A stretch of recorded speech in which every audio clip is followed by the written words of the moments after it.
Hey everyone, welcome back to the channel. Today, we're retackling a question that probably crossed your mind at least once.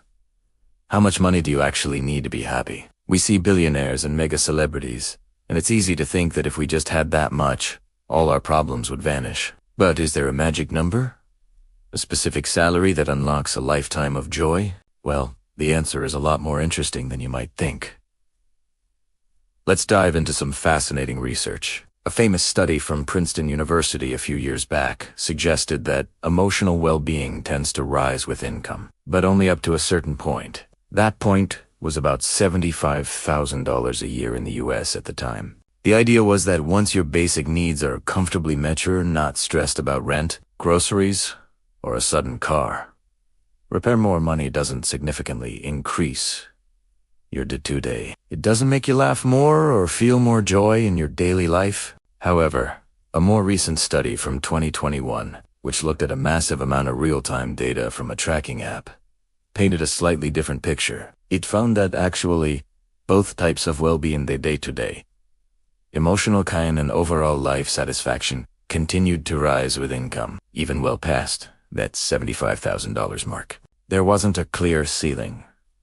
So, what gives? Are the scientists just disagreeing with each other? Not exactly. The key takeaway seems to be that money's relationship with happiness is complex. While more money might not directly buy you laughter or love, it does buy you options. It buys you control, the ability to handle unexpected emergencies without panic, the freedom to choose a job you love instead of one you need, the opportunity to travel, to learn new skills to provide for your family's future. These things definitely reduce stress and increase life satisfaction. Money acts as a buffer against life's hardships. Think of it like a tool. Having a high-end hammer doesn't guarantee you'll build a beautiful house, but it sure makes the job easier than using a rock. But here's the most important part of the conversation, and something the research strongly supports. How you use your money matters far more than how much you have. You could have millions, but if you're just hoarding it or spending it on things that don't align with your values, you won't be any happier. So, what are the happy ways to spend money? First, spend on experiences, not just stuff. That trip you took with your best friend, the concert where you sang your heart out, the cooking class where you learned to make pasta from scratch. Studies consistently show these memories provide a much longer happiness boost than buying the latest gadget. Material things get old, they break, or a newer version comes out.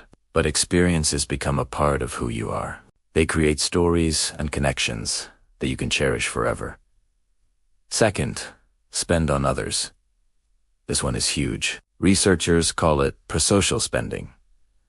Whether it's treating a friend to coffee, donating to a cause that you care about, or buying a thoughtful gift for a family member. Spending money on other people activates the reward centers in our brains in a powerful way. It makes us feel connected, generous, and good about ourselves.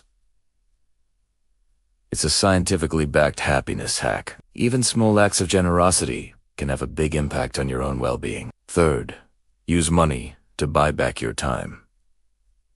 This is a game changer. Do you hate cleaning your house? Maybe hiring a cleaner once a month is a worthwhile investment in your happiness. Despise grocery shopping. A delivery service could free up your weekend.